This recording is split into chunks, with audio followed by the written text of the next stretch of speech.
Hi, everyone. This is the Leadership with Heart podcast, and this is Heather Younger, your host. Employee experience and retention is powered by emotions. Managers and or leaders within organizations get to choose which emotions they unleash from within the people they lead. Leaders, meaning supervisors or above in an organization, drive much of the positive or negative emotions by their actions or inactions, their words, or what they fail to say. When a manager chooses their words and their actions carefully, they exhibit great emotional intelligence. These managers are often thought of as leaders who care, or as I like to call them, leaders with heart. This special brand of leader drives engagement and loyalty simply by being themselves. Are these leaders perfect? Absolutely not. It is in their awareness and sharing of some of their imperfections that we realize their brilliance. In this podcast, I ask you to see yourself from the stories my guests tell about the times when they were not the best versions of themselves, but how they used their hearts to guide them to a place of deeper connection with their teams and heightened leadership prowess. Before we get started, I wanted to remind you to follow us on Twitter at Customer Fanatics. That's customer and then Fanatix. And also just follow me on LinkedIn at Heather Younger. That is because I'm in the process of writing a book based upon this podcast, which will have amazing stories of those on the show. And I'm going to be going a little deeper too, so you will not want to miss it. But I'll be putting out tidbits, asking for feedback related to the book cover and just ideas and colors. I want you to be a part of that. I want you to lend your voice to that. Also, don't forget to subscribe to our newsletter at customerfanatics.com, and you'll get a couple freebies as well, including the first chapter to my book and some emotional intelligence tips as well. Thank you so much for listening, and hopefully you enjoy this show. Today, I am thrilled to have Giridhar Akkineni on the phone. He is on the show today because he was referred to me by a listener and a friend of mine who I greatly respect. And of course, knowing that I invite more emotionally intelligent leaders on the call and those that are focused on their people, I'm excited to have him on the call. So welcome. Thank you. Hi, everyone. So where are you right now, Giridhar, in your leadership journey? I would say close to being very successful. And what role do you play? So what role are you playing in the success of that? And how does your role as kind of a leader of that venture play out? Well, I'm the founder and CEO of AkkenCloud. And then when you look at your role, how long have you been leading people, I guess, in either in this role or even previous roles? I would say since 2001. Oh, wow. Wow. And so do you think that when you look at where you were in 2001 and this many years later, do you see that you've evolved at all? Oh, definitely. Yes. In what ways? In many ways, but the bottom line it comes to when you're a leader is you have people looking upon you. So my everyday is how do I lead?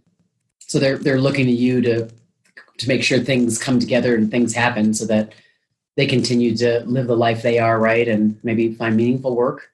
Right. And it is that people have to feel come and work with me every Monday morning with something that would be exciting for them. For me, it's an obligation that I keep learning every day, that to find something new and trickle it down to the people that are looking upon to me, and also make sure they're excited and enjoying what they're doing. I think that's good that you have that awareness of that. Often, especially in I don't know how large your organization is. Are you is this kind of a startup, this business, or have you been in it for a while?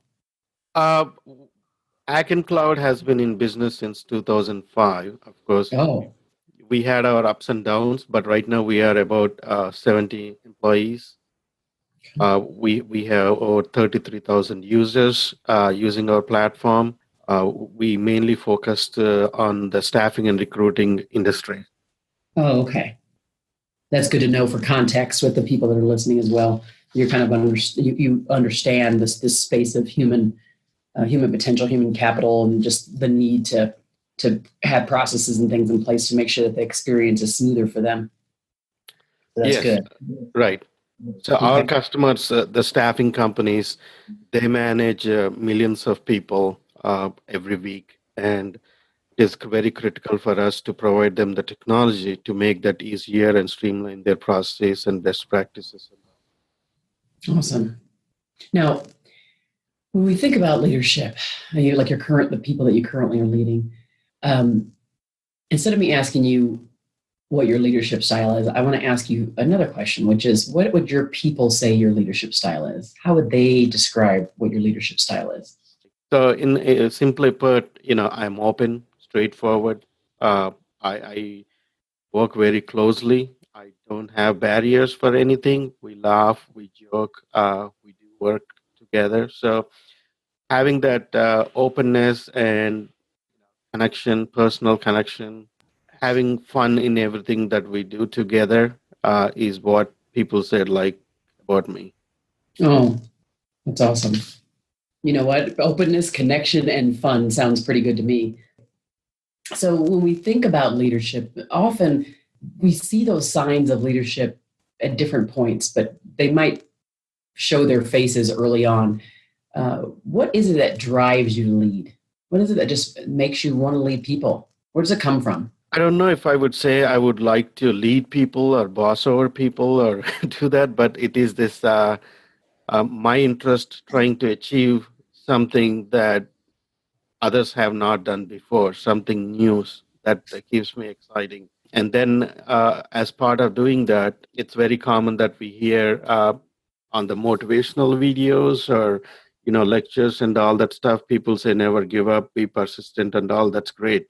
You need to. That's 101, right? But also, there is one thing that no person was able to get back, no matter how much money they have, is time. So trying to be able to achieve success in a defined time frame is very critical. Just because I am an entrepreneur and I'm not going to give up, it doesn't mean I can take forever to achieve what I need. And I keep failing and failing. Of course, there will be success someday for sure, but how soon is that? Because that time define how everybody looking upon you because their lives depend on it, and there are other things that factor into it. So for me, the big thing I learned is time, and I did not realize it until 2012. Even though we started in 2005, we grew, and then we had to shrink back to like literally 3 employees in 2009 just to overcome the economic struggle that we were all facing. Yep. So it was this email from David Scott. So he kind of his one statement changed my entire perspective on everything I do moving forward, which is, you know, you do everything, but there has to be a time limit for that, and you need to plan accordingly to achieve your goals in that time. So how do people play into that? I'm curious. How do the people that work with you play into that? Accomplishing things on time. How do you get them to do that? How is that desire to get there work through people? So the way it is it depends on which group you're looking at. Either sales, obviously they have defined goals and all. Marketing, they would customer success and engineering, right? Those are the four main groups that we have.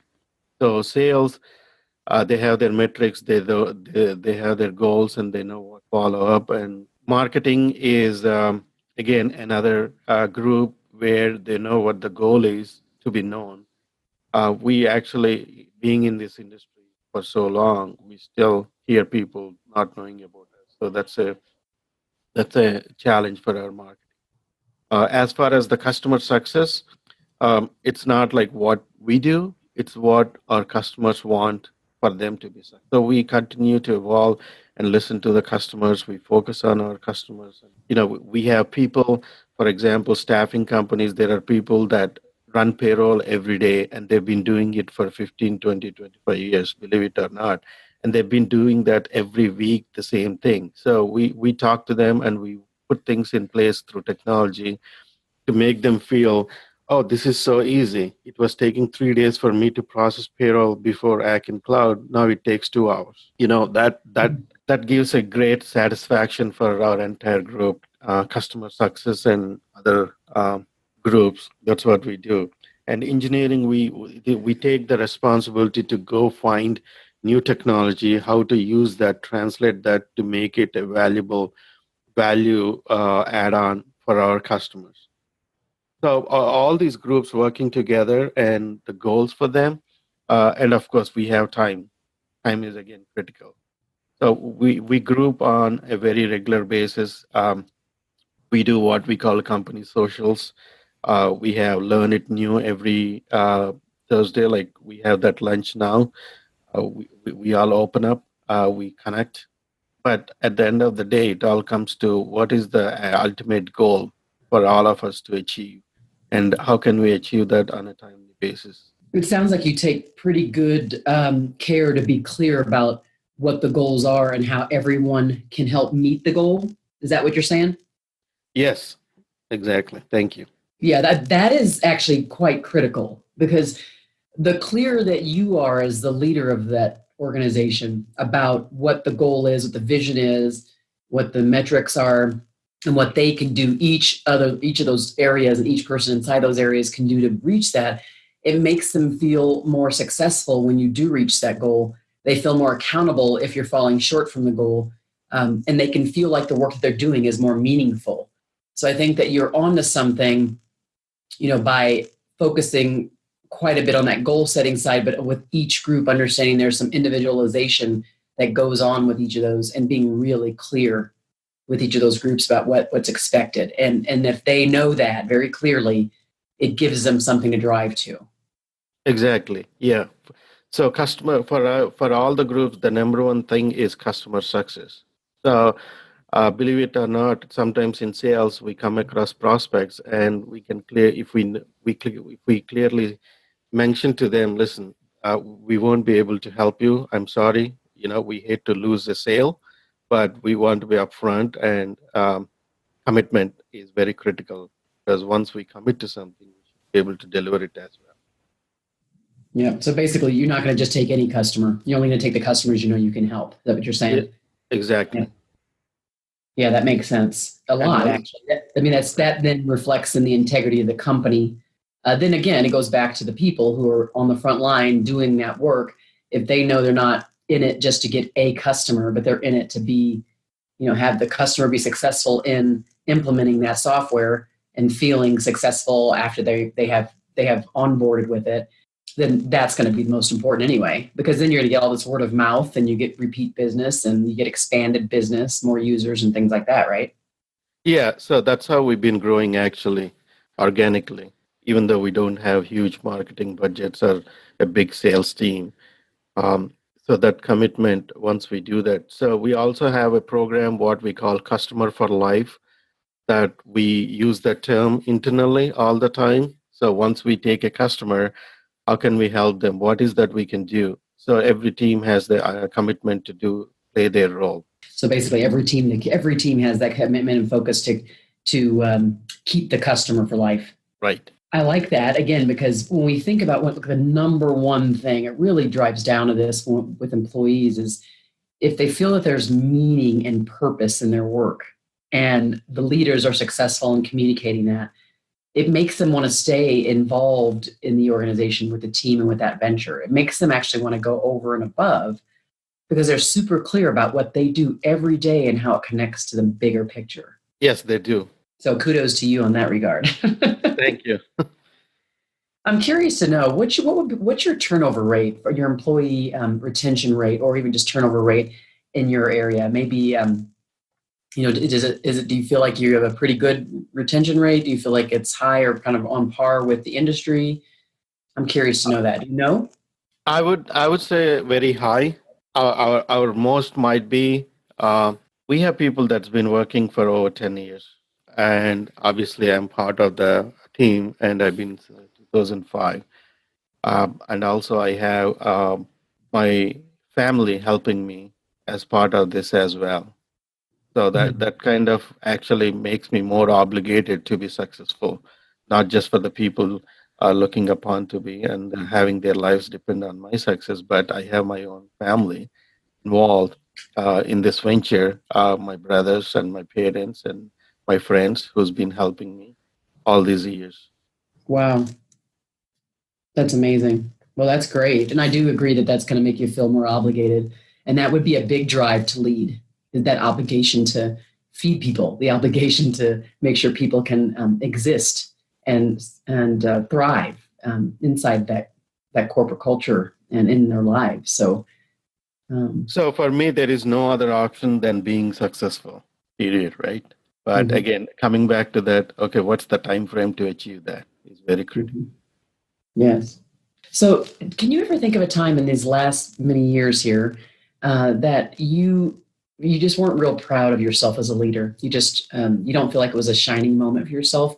Okay, if you can describe that pretty specifically for the listeners, and then also describe what it is you did to try to come out of that place, because it's like an ebb and flow with leadership. So the journey is not always smooth, usually isn't. But what did you do in that specific example that you want to share with us too? Okay. Uh, the toughest time I faced and came out of it, and to be where we are today, is goes back to the 2008 and 2009 recession. So we launched AkkenCloud. We started in our basement in 2005, and then 2000 February 2006, we got angel funding from my friends and people that I've known. So we took an office and moved into a real office space in February 2006. So it was great. We launched our platform at the American Staffing Association's Staffing World in 2006, November in Las Vegas. And we had great response. And we grew we started off with 3 people in my basement. And then we grew up to over 60 people. Wow. We actually took the entire floor of the office that we moved in, right? Everything was great, and then we had this recession hit, and we have seen it by 2008. And I fought it very hard, hoping that it would turn around sooner. And I continued to support the growth, but it was stagnant. So 2009, um, August and September 2009, it was very hard for me to shrink the company back to the 3 people that started it in our basement. And then again, that's when I felt like it was my responsibility to take care of these 60, 70 people that we unfortunately have to let go. But yeah, it was not my fault. It was the economy and everything, but I should have seen it coming up in time and maybe help them to find something, which I helped most of those employees find their alternative. I looked for jobs for them, helped them out. So that kind of, that's a tough lesson for me. And since then, we continued to focus on what we decided to do is customer success. When we are back in 2012, when we started rebuilding our platform, unfortunately, the recession has changed the entire market conditions of what the customers would need, and Mm-hmm. everything that we have done before that has completely changed. So that's a big lesson for us as far as technology is okay, it's not about just building one piece of software or anything. It has to be a platform that will be able to change according to the market. Simple thing, if you look at here staffing and recruiting, even in general in HR, it used to be, word of mouth back like 40, 50 years back when you graduate. It's word of mouth or how you go apply for companies for jobs. And then they started doing this campus recruitment or job fairs and all that. Then they came the job boards, right, in 2000, Yep. where we have these companies like Monster, Career Builder, or most of them. Now Mm-hmm. it's the same thing, but it's all social media now. We have LinkedIn and other sources of that we have. So that even though it's the same process, same goal of finding a job, the channels, the process has changed. So we need something that should be able to support many things like that. That's only just one example, but many things like those in the industry be supported for our customers, because if they follow the best practices, that's when they are successful. So we need to be able to support the best practices, and we need to be able to share the best practices from customers that we have that are being successful to customers. So those are the things that I've learned personally, and the only thing that made us to be where we are today is continue to focus on our customers and continue to invest on what they would be needing and continue to support our customer for life. Well, I think that's a great strategy. And obviously it sounds like, based upon what you told me about the clarity of everything and the fact that you have that social interaction, that you do make sure that your internal experience and your internal focus, because you have them so focused, which is great, I think, on this thing that they can all rally around, which is this customer for life concept, the customer success and best practices that makes them want to stay. And it sounds like you're having that social connection with them too, and interactions, really keeping focus on the goal to make sure you don't fall back into that same place. Because the good thing about being focused on customer success is it should mean that you're talking to the customer a lot, and which would then mean that you understand what they need, and even if that need is evolving, you can evolve with it, so that if for something, let's hope it never happens, but if we ever have that kind of recession thing again, because you're keeping such a close pulse and your frontline people are keeping such a close pulse on what your customers are wanting and requesting, you should be able to withstand some of these things that might come at us, right? Yes. So my background has definitely helped with that. I'm from a business family from India, but this is my seventh venture as well, the longest I ever done other businesses. Wow. But also my educational background, I have computer hardware science as my master's.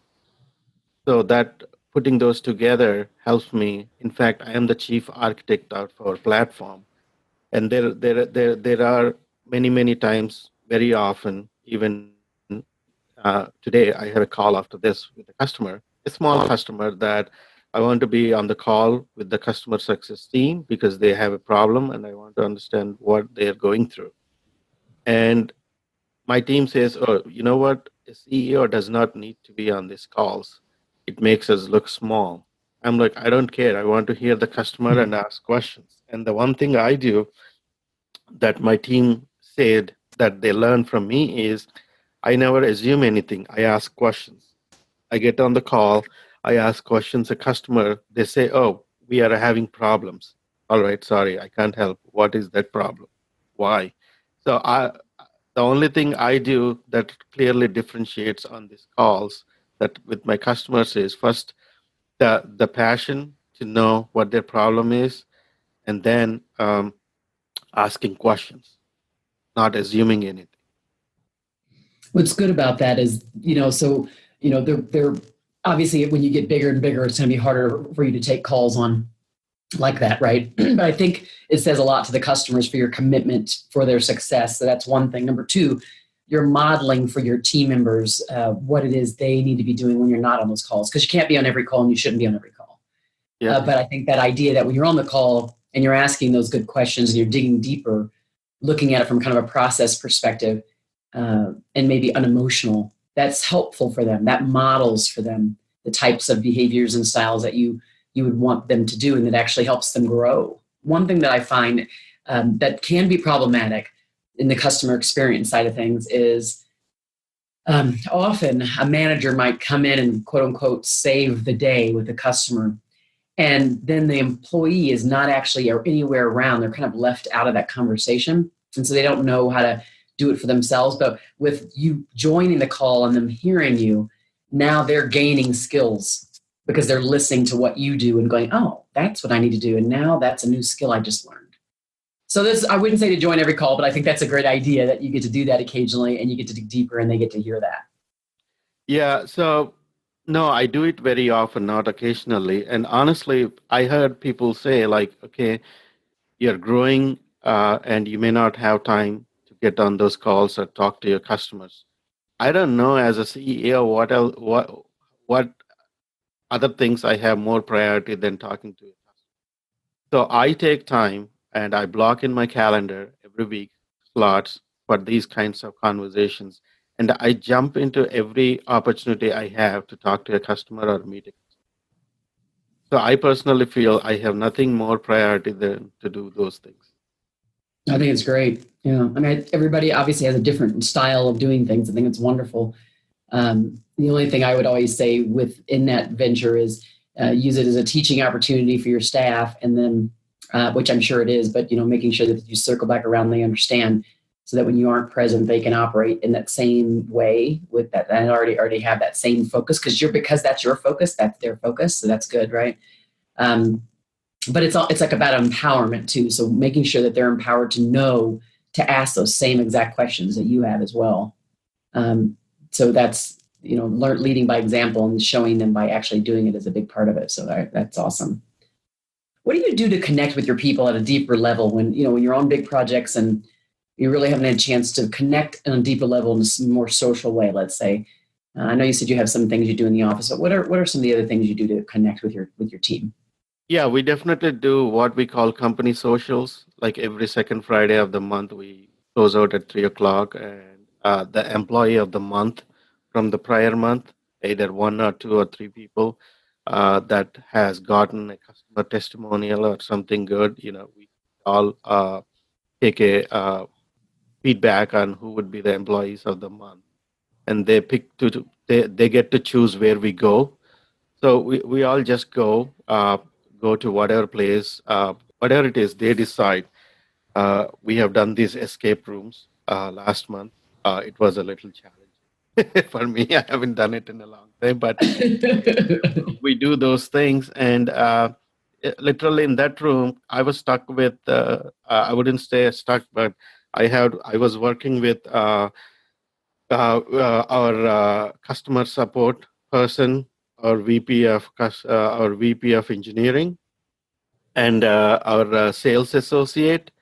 Uh, and then I also had somebody from our marketing. So these people, I never in that room would have spent that time having that conversation or thinking alike. Or now we are in that room, and no matter what role we are playing in the company, right? We are all supposed to think in the same way to find a solution from the clues that were given and come out of the room. So same thing, like we have a common goal for the company, but we all have to do different things. So we were all taking different clues and thinking different ways, come back, and we actually made out of the room first than the other groups we had. So for me, I find reasons like that. So we all sit around and we talk, and whenever I find an opportunity with whoever it is. It could be the junior most programmer in our engineering team, or somebody that just onboarding in our CS team or sales, whoever it is. They're part of my group. They're part of my daily life. So I connect personally about, yesterday I had to ask somebody about a tool that I didn't had at home to fix something, because my wife has been chasing me to fix the chair for almost 2 months now. But the tool I got is from the junior most programmer in our engineering team. And, I never expected to have that transaction with that person. So many things like that. I there were people that in my group that helped me find a tutor for my daughter, because her daughter had the same problem at school. And I was just talking in our kitchen, and she kind of connected me to a tutor that my daughter just finished her AP exam yesterday, actually, macroeconomics, that I was Wow. able to get that tutor. So that's the connection I have with my group. Love it. They have to do that. I mean, I think so. It's opening up about things, not just work and goals inside the workplace, but letting them know that you have those same struggles, that you're human too, and that they can be a source of help for you, and maybe inspiration as well here and there for things, is super helpful, right? It just makes them feel so much more connected to you. Connection and being and connection to the mission and the vision and the leaders and meaningful work are just some of the most important things to keep employees bonded to you. So I think it's awesome that you really don't even think of it that way, and you're just being you and bringing people together. So that's awesome. It goes back to the thing, as I see, I need to learn every day, because as a leader, I don't have any superpowers, or I don't have answers to everything, or it's not like I know everything, right? It could be the work, or home or family or whatever. But at work, we have a common goal. which is customer success. There are many times that I learned from my people that I haven't done something before. Like, oh, why did I not think about it? That's great. Thank you. So it's not them learning from me, but I learn from them as well. So I keep my desire to learn every single day. It doesn't matter if somebody who's working from me or I'm learning from somebody who I worked in the past. I think that's amazing. What often happens, what I see is that executive leaders tend to think that they can't learn much from the people that are reporting to them. And so I think it's great that you're keeping an open mind as it relates to being a learner, because it's when we open our minds to learning when real true innovation takes place, and especially when we're doing it with our teams. Yes, that's been very helpful. So for any leaders that could be maybe at a crossroads in their journey, they could be at a challenging place, what words of wisdom or pearls of wisdom would you want to leave them with? The two, actually, I would say three things. Number one, what's the goal? What are you trying to do as a leader, right? It all comes down to customer.